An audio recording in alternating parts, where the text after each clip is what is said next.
Shri V Wasif ഇന്ന് നിസ്സഹായായ അമ്മയുടെ പ്രതികരണം ഹൃദയം തകർക്കുന്നതായിരുന്നു. അവരുടെ മകനെക്കുറിച്ച് അവൻ എന്ത് ചിന്തിക്കുകയായിരിക്കും, ഞങ്ങളെക്കുറിച്ച് ആലോചിക്കുകയായിരുന്നില്ലേ എന്നൊക്കെ ഓർത്തിരിക്കുകയായിരുന്നു. ഏറ്റവും ഒടുവിൽ ഇനി അവൻ ഉണ്ടാകില്ല എന്നെനിക്ക് മനസ്സിലായി എന്നവർ പറയുന്നു. അവർക്കൊരു സംവിധാനത്തെയും വിശ്വാസമില്ല. ഇവിടുത്തെ കേന്ദ്ര സംസ്ഥാന ഭരണകൂടങ്ങൾ നടത്തിയ ഇടപെടലും സൈന്യം നടത്തിയ ഇടപെടലും മതിയാവുന്നതല്ല. അവർ യഥാർത്ഥത്തിൽ ചെയ്യേണ്ടത് ചെയ്തില്ല എന്ന് നിസ്സഹായയായ ഒരമ്മ നെഞ്ചു പൊട്ടി പറയുമ്പോൾ ഈ നാട് അതെങ്ങനെയാണ് കേൾക്കേണ്ടത്?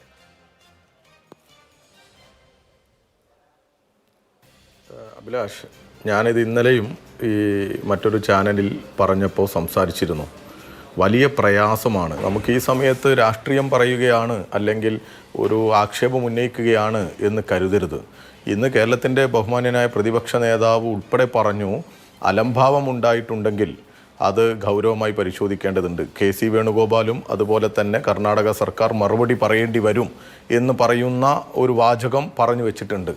അതിൻ്റെ അർത്ഥം ഏതൊരു മനുഷ്യനും, ഇപ്പോൾ നിങ്ങൾ കേട്ടല്ലോ ഈ സന്നദ്ധ സംഘടനകളുടെ പ്രതികരണങ്ങൾ നമ്മളൊക്കെ കേട്ടു. ഏതൊരാൾക്കും നമ്മളൊക്കെ നോക്കിക്കാണുമ്പോൾ ആ 1, 2, 3, 4 ദിവസം എന്തായിരുന്നു അവിടെ നടന്നത്? ഒന്നും നടന്നിട്ടില്ല എന്നുള്ളതാണ് അവിടെ പോയവർ, അവിടെ ഉണ്ടായിരുന്നവർ ഒക്കെ പറഞ്ഞ വാക്കുകളിൽ നിന്ന് നമുക്ക് വ്യക്തമാകുന്നത്. സൈന്യം തന്നെ വന്നത് 6-ാം ദിവസമാണ്. അത് തന്നെ രാവിലെ വരും എന്ന് പറഞ്ഞു, രാവിലെ വന്നില്ല.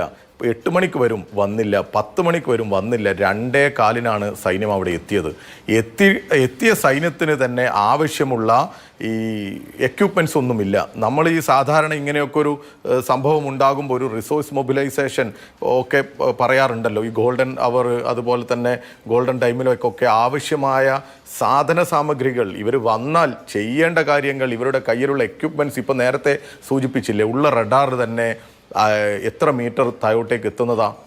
അങ്ങനെ വേണ്ട ഒരു മുന്നൊരുക്കമൊന്നുമില്ലാതെ ഒരു അലംഭാവം ഈ തെരച്ചിലിൽ, ഈ രക്ഷാപ്രവർത്തനത്തിൽ കർണാടക ഗവൺമെൻറ്റിൻ്റെ ഭാഗത്തുനിന്ന് ഉണ്ടായി എന്നുള്ളത് യാഥാർത്ഥ്യമാണ്. നമ്മുടെ കേരളത്തിലെ ഗവൺമെൻറ്റും മുഖ്യമന്ത്രിയും അതോടൊപ്പം തന്നെ പ്രതിപക്ഷ നേതാക്കളും മാധ്യമങ്ങളും ഒക്കെ ഇടപെട്ട് ഇതൊരു ചർച്ചയായി, ഇതൊരു വലിയ തലവേദനയായി അവർക്ക് വന്നതിൻ്റെ ശേഷം മാത്രമല്ലേ അവരൊന്ന് അനങ്ങിയത്. നോക്കൂ നിങ്ങൾ, ഒരു മനുഷ്യജീവനുകൾക്ക് ഒരു വിലയുമില്ലല്ലോ.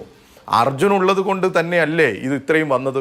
അവിടെയുള്ള മനുഷ്യരും ഇതിനകത്ത് കുടുങ്ങിയിട്ടില്ലേ? ഇപ്പോൾ അർജുനോടൊപ്പം തന്നെ 2 പേരെ കൂടി കിട്ടാനുണ്ട് എന്നാണ് ഇവർ പറയുന്നത്. ഒരു വാഹനം ഉൾപ്പെടെ പോയിട്ട് അതിനകത്ത് പെട്ടുപോയിട്ട് അതിനാവശ്യമായ ഒരു തെരച്ചിൽ ഒന്നും അവിടെ നടന്നില്ല. ആദ്യ ദിവസമൊക്കെ ഒരു JCBയും ഒരു ലോറിയും ഒക്കെ വെച്ചാണ്, 2ാമത്തെ ദിവസം 2 JCB 2 ലോറി എന്നൊക്കെ അവിടുന്ന് തന്നെ പറയുക.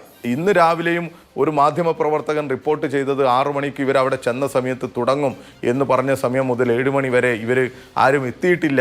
ഏതോ ഒരു JCB എങ്ങാണ്ടാണ് എത്തിയത് എന്നാണ് പറയുന്നത്. അത്രയും ഒരു താല്പര്യമില്ലാതെ, ഒരു ജാഗ്രതയില്ലാതെയാണ് ഈ വിഷയം അവർ കൈകാര്യം ചെയ്തത്. ഇത് കോർഡിനേറ്റ് ചെയ്യാൻ പോലും ഉത്തരവാദിത്തപ്പെട്ടവർ ഉണ്ടായിരുന്നില്ല എന്നുള്ളൊക്കെ ഒരു ആക്ഷേപമുണ്ട്. മനുഷ്യജീവനുകൾക്ക്, സാധാരണക്കാരന് ഒരു വിലയും കൽപ്പിക്കാത്ത ഒരു ഗവൺമെൻറ്റാണ് കർണാടകയിലുള്ളത് എന്ന് പറയാതിരിക്കാൻ വയ്യ ഈ സാഹചര്യത്തിൽ. ആ തരത്തിലേക്കാണ് ഇവരിതിനെ കൊണ്ടുപോയത്. ഇപ്പോഴും നമ്മൾ കണ്ടു, എങ്ങനെയെങ്കിലും അവിടുത്തെ വാർത്ത പുറത്ത് വരുമോ, അത് വരാതിരിക്കാൻ എന്തു ചെയ്യാം എന്നുള്ള ഒരു ജാഗ്രതയല്ലേ കാണിക്കുന്നത് അവർ. ആ ജാഗ്രത അവർ ഈ തെരച്ചിലിനും രക്ഷാപ്രവർത്തനത്തിനും കാണിക്കുന്നില്ലല്ലോ. ഇന്ന് ആ മനാഫ് തന്നെ പറഞ്ഞു, മനാഫിന് മർദ്ദനമേറ്റു കഴിഞ്ഞ ദിവസം കമ്മീഷണറിൽ നിന്ന്. ഇന്ന് നമ്മുടെ രഞ്ജിത്തിന് ഈ മർദ്ദനമേറ്റു എന്നുള്ള വാർത്തകളല്ലേ വരുന്നത്. ഇവർക്കൊക്കെ ഏറ്റ അനുഭവങ്ങൾ, ഇവരോടൊക്കെ കാണിക്കുന്ന ഒരു സമീപനം ഒക്കെ നമ്മൾ കണ്ടല്ലോ. ഒരു കൂട്ടായ്മയോ ഒരു കോർഡിനേഷൻ ഒന്നുമില്ല, അതിനൊരു മേൽനോട്ടമില്ല. എന്തൊക്കെയോ നടക്കുന്നു, എവിടെയൊക്കെയോ തിരയുന്നു എന്നുള്ള തലത്തിലല്ലാതെ ആത്മാർത്ഥമായി ഒരു രക്ഷാപ്രവർത്തനം കർണാടകയുടെ ഭാഗത്തുനിന്ന് ഉണ്ടായില്ല. ആത്മാർത്ഥമായ രക്ഷാപ്രവർത്തനം ഉണ്ടായില്ല എന്ന പരാതി 7ാമത്തെ ദിവസവും പറയേണ്ടി വരുന്നു എന്നുള്ളത് ഖേദകരമാണ്.